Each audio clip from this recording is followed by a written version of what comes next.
আসসালামু আলাইকুম, আশা করি সবাই ভালো আছেন। তো আমার আজকের রেসিপি আটার তৈরি চাপড়ি। রোজ রোজ রুটি না খেতে মন চাইলে তৈরি করে ফেলুন এই ঘরে এই চাপড়ি রেসিপিটা।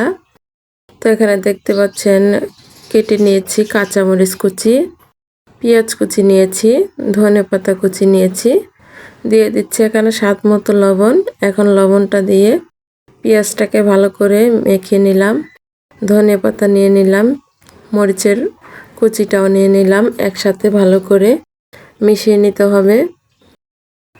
তো দেখতে পাচ্ছেন আমি হাত দিয়ে কিভাবে মিশিয়ে নিলাম। এখন আমার মিশানোটা হয়ে গিয়েছে। এখন আমি দিয়ে দিচ্ছি আটা। এই চাপড়িটা খেতে কিন্তু খুবই মজাদার, বাসায় একবার হলে বানিয়ে খাবেন এইভাবে। তো এখন আমি এখানে আটাটা নিয়ে নিলাম, আর এখানে আমি পানি দিয়ে দিচ্ছি। এখন হাত দিয়ে ভালো করে মিশিয়ে নিব। একটু সময় নিয়ে এই আটার ডোটাকে তৈরি করব, যাতে কোনো দানা দানা না থাকে। ভালো করে মিশিয়ে নিচ্ছি, দেখতে পাচ্ছেন। আর আমার এই যে চাপড়ির ডোটা এরকমই থাকবে। তো আমার কিন্তু মিশানো হয়ে গিয়েছে।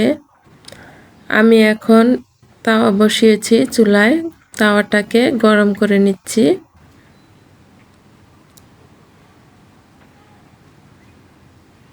তো ওখানে যে আমি দিয়ে দিলাম এখানে 1 চা চামচ।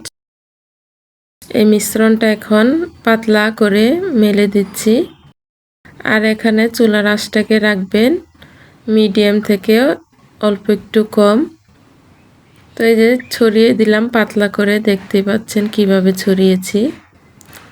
তো এইরকম করে পাতলা করে ছড়িয়ে দিলাম। এখন আমি রেখে দিব। তো দেখুন চাপড়িটা কিন্তু এমনিতেই উঠে গেছে।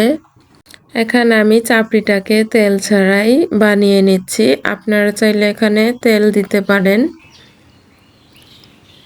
তো এই যে এখন আমি উল্টে কিন্তু একটু চাপ দিয়ে ভেজে নিচ্ছি।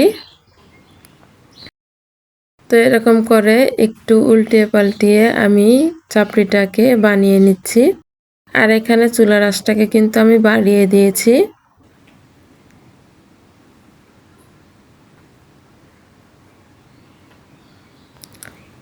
আশা করছি আমার আজকের রেসিপিটা ভালো লেগেছে আপনাদের কাছে।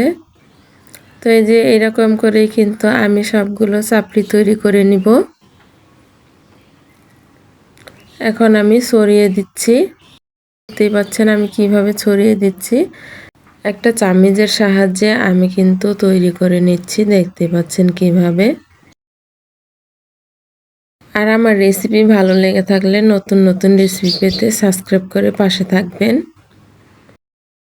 তো ছড়ানোটা কিন্তু হয়ে গিয়েছে।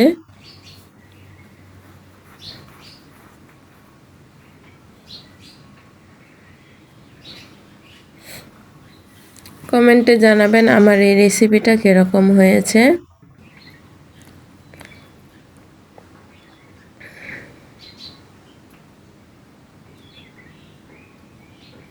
তো এরকম করেই উল্টিয়ে পাল্টিয়ে কিন্তু চাপড়িটাকে ভেজে নিতে হবে।